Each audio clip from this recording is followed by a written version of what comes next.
മഹാരാഷ്ട്രയിലെ ബാരാമതിയിൽ വിമാനം തകർന്നു വീണ് മഹാരാഷ്ട്ര ഉപമുഖ്യമന്ത്രി അജിത് പവാർ ഉൾപ്പെടെ 5 പേർക്ക് ദാരുണാന്ത്യം. 5 പേരുടെ മരണം DGCA സ്ഥിരീകരിച്ചു. ലാൻഡിംഗിനിടെ വയലിൽ ഇടിച്ചിറങ്ങുകയായിരുന്നു വിമാനം. 8:45-നായിരുന്നു അപകടമുണ്ടായത്. ജന്മനാടായ ബാരാമതിയിലെ പൊതുയോഗങ്ങളിൽ പങ്കെടുക്കാൻ അജിത് പവാർ പോകുമ്പോഴായിരുന്നു വിമാന ദുരന്തം.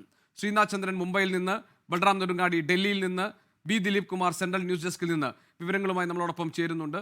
ശ്രീനാഥ്, മഹാരാഷ്ട്ര രാഷ്ട്രീയത്തിലെ അതികായനെയാണ് ഈ വിമാന ദുരന്തത്തിലൂടെ നഷ്ടമായിരിക്കുന്നത് രാജ്യത്തിന്. എപ്പോഴാണ് ഈ അപകടം നടന്നത്? അപകട കാരണം വ്യക്തമായിട്ടുണ്ടോ? ഇവിടെ അജിത് പവാർ ഉൾപ്പെടെ 5 പേർ വിമാനത്തിലുണ്ടായിരുന്നു എന്നാണല്ലോ DGCA ഔദ്യോഗികമായി അറിയിച്ചിരിക്കുന്നത്. എന്തൊക്കെ പുതിയ വിവരങ്ങളാണ് ഇപ്പോൾ വരുന്നത്?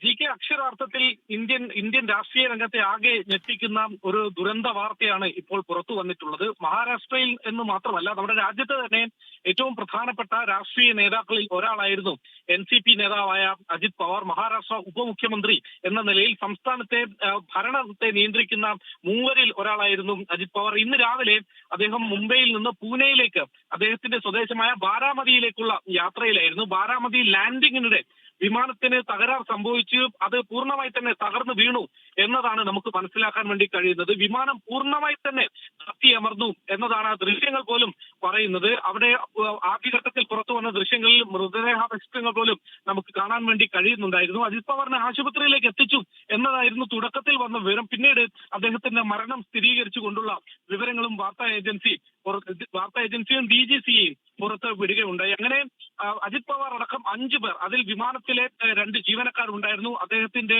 അംഗരക്ഷകൻ അടക്കമുള്ള ആളുകൾ ഉണ്ടായിരുന്നു എന്നതാണ് നമ്മൾ മനസ്സിലാക്കുന്നത്. ഇന്ന് അദ്ദേഹത്തിന് ബാരാമതിയിലെ ജില്ലാ പരിഷത്തുമായി ബന്ധപ്പെട്ട ഒരു സഭയുണ്ടായിരുന്നു, ഒരു പൊതുപരിപാടി ഉണ്ടായിരുന്നു എന്നതാണ് അറിയുന്നത്. അതിൽ പങ്കെടുക്കാനായാണ് അദ്ദേഹം ബാരാമതിയിലേക്ക് വന്നത്. അതിനിടെയാണ് രാവിലെ 8:45 ഈ വലിയ ദുരന്തം അവിടെ സംഭവിക്കുന്നത്. ഇപ്പോൾ അദ്ദേഹത്തിന്റെ മൃതദേഹം ബാരാമതിയിലെ മെഡിക്കൽ കോളേജിലാണ് ഉള്ളത്. മൃതദേഹങ്ങൾ പലതും തിരിച്ചറിയാൻ കഴിയാത്ത അവസ്ഥയിലാണ്, പൂർണ്ണമായി പൊള്ളലേറ്റ നിലയിലാണ് ആശുപത്രിയിലേക്ക് എത്തിയത്. അതുകൊണ്ട് കൂടുതൽ നടപടിക്രമങ്ങൾക്ക് സമയമെടുക്കും എന്നത് അറിയുന്നു.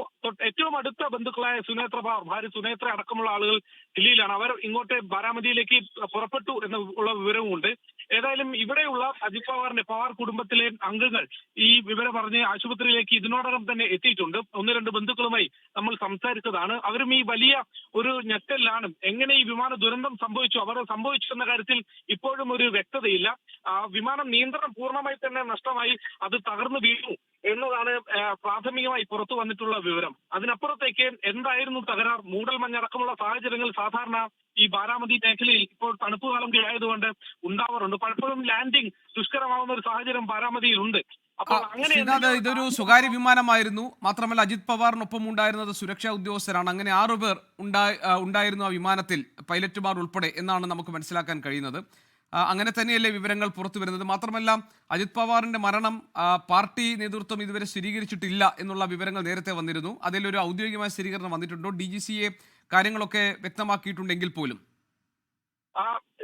ഇതിൽ പാർട്ടി നേതൃത്വത്തിനേക്കാൾ അപ്പുറത്തേക്ക് പവാർ കുടുംബമാണ് യഥാർത്ഥത്തിൽ ഇതിൽ എന്തെങ്കിലും ഒരു വിശദീകരണം അവരുടെ ഭാഗത്തു നിന്നായിരുന്നു നമ്മൾ പ്രതീക്ഷിച്ചത്. പക്ഷേ പവാർ കുടുംബത്തിൽ ഇപ്പോൾ അവർ സമീപകാലത്ത് എന്നതല്ല, അവരുടെ ഈ അനുഭവങ്ങളിൽ തന്നെ ഏറ്റവും വലിയ ദുരന്തമാണ് ആ കുടുംബം ഇപ്പോൾ നേരിട്ടത് എന്നത് നിസ്സംശയം പറയാം. പ്രത്യേകിച്ച് അജിത് പവാറും ശരത് പവാറും ഒക്കെ പുതിയ ഒരു രാഷ്ട്രീയ നീക്കത്തിന്, രണ്ടുപേരും ഒന്നിച്ചുള്ള ഒരു രാഷ്ട്രീയ നീക്കത്തിന് മുതിരുകയും പൂനെയിലും പിംപ്രി ചിഞ്ചുവാദിലും ഒക്കെ തന്നെ കോർപ്പറേഷൻ തെരഞ്ഞെടുപ്പിൽ സഖ്യമായി മത്സരിക്കുകയും ഒക്കെ ചെയ്ത ഒരു കാലഘട്ടമാണ്. അങ്ങനെ പവാർ കുടുംബം വീണ്ടും ഒരിക്കൽ കൂടി ഒന്നിക്കുന്നതിന്റെ ഒരു സൂചന വരുന്ന ഒരു സമയത്താണ് ആ കുടുംബത്തിലെ ഏറ്റവും വലിയ ദുരന്തങ്ങളിലൊന്ന് ഇപ്പോൾ സംഭവിച്ചിട്ടുള്ളത്. അടുത്ത കുടുംബാംഗങ്ങളാണ് ഇപ്പോൾ ആശുപത്രിയിലേക്ക് പോയിട്ടുള്ളത്. ദില്ലിയിൽ നിന്ന് സുപ്രിയ അടക്കമുള്ള ആളുകൾ എത്താനുമുണ്ട്, ശരത് പവാർ അടക്കമുള്ള ആളുകൾ എത്തിച്ചേരും എന്ന് അറിയുന്നുണ്ട്.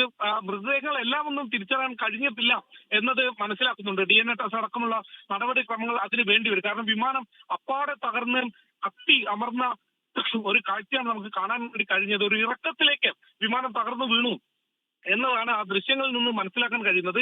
ലോകത്തെവിടെയായാലും ഏത് സമയത്തും 24 വാർത്തകളും ഓഗ്മെന്റഡ് റിയാലിറ്റി പാക്കേജുകളും എക്സ്പ്ലെയിനറുകളും വിശദമായി കാണാൻ ഞങ്ങളുടെ YouTube ചാനൽ നിങ്ങൾക്ക് സബ്സ്ക്രൈബ് ചെയ്യാം.